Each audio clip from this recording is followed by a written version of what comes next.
Ezertan asterako Euskaltzaindiari eta gainerako antolatzaile guztioi eskerrak eman nahi dizkitzuet, eremu honi heldu diozuen moduan heltzeagatik, egin dezuen programa oso horren guztiagatik eta bide horretan elkarrekin gogoetatu eta elkarrekin erabakiak hartzeko hartu dezuen bazuen motivazio horregatik eskerrak eman nahi dizkitzuet Eusko Jaurlaritzaren izenean.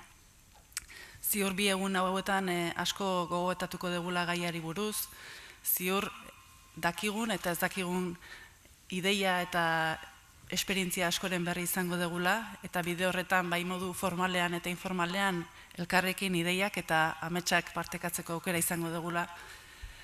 Gure legealdian beste amets askoren artean bat izan da eremu sozioekonomikoari bultzada bat ematea. Euskararen eremuan, administrazioan bide luzea eginda, eta hori aitortzea badagokigu, azken 3 hamarkadetan gutxienez administrazioan hizkuntza eskakizunen arira, langileak euskalduntzearen arira, 11 lan eta ahalegin eginda, eta nola ez baita ere eremu pribatuan, bereziki kooperatibak aipatu nahi nituzke, eta baita ere merkataritzaren eremua. Horretan ere lan handia eginda, udal mailan, aldundi mailan eta baita instituzio mailan ere, babesa eman zaiolako eremu horri.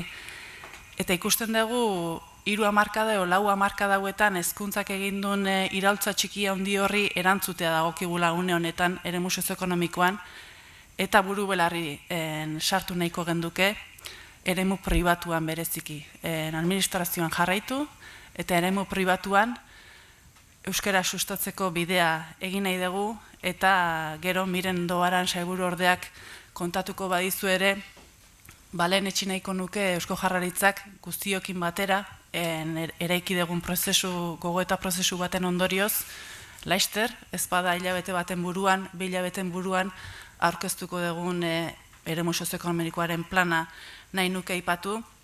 Bertan, 2 eremu edo zehazten ditugu, eremu pribatuaren baitan, zerbitzu ematen duten enpresak, edo zerbitzu lana ematen dutenak, eta hor bide bat edo lan bat ikusten dugu, eta bestean industriaren eremua. 2 eremu hori begira jarri gatzaizkio, eta horri lotutako helburuak, jarduerak, estrategiak eta ekintzak aurkeztuko dizkizuegu laster, horri begira jarrita, eta maila batean gogoeta batetik datorrela aipatu nahi nuke, eta honekin bukatu, bereziki Elai enpresako Kristina Elkororekin Euslan programaren arira bide bate egin genuen, eta berak aipatzen zituen 3 ideia nahiko nituzke ekarri, jardunaldi honetan zehar aria izan dezan. Bata da, nahita nahi ez, erantzukizun soziala daukagulako dagokigu euskara ere gure lan eremuan txertatzea. Gure herritarrek euskara bizi dute etxean edo euskara bizi nahi dute lanean, eta badagokigu horretan ere sakontzea, eta badakigu horretan sakontzeak eraginkorrago izaten eta gizatiarrago izaten laguntzen digula. Beste ideia zen hizkuntzaren kudeaketa. Euskara eta beste hizkuntza kudeatzeak lagundu digu, gainerako lurretan ere hizkuntzak nola kudeatzen diren ikasten, eta baita ere gure eremuan hizkuntzak eta pertsonak nola kudeatzen diren ikasten. Eta 3. Mesedez, ez gaitzazu bakarrik utzi. Gutxi gara eta sarea osatu nahiko genduke, sendotu nahi dugu. Eremu sozioekonomikoan, enpresak eta gainerako guztiak sendotzeko ahalegin egin beharko genduke.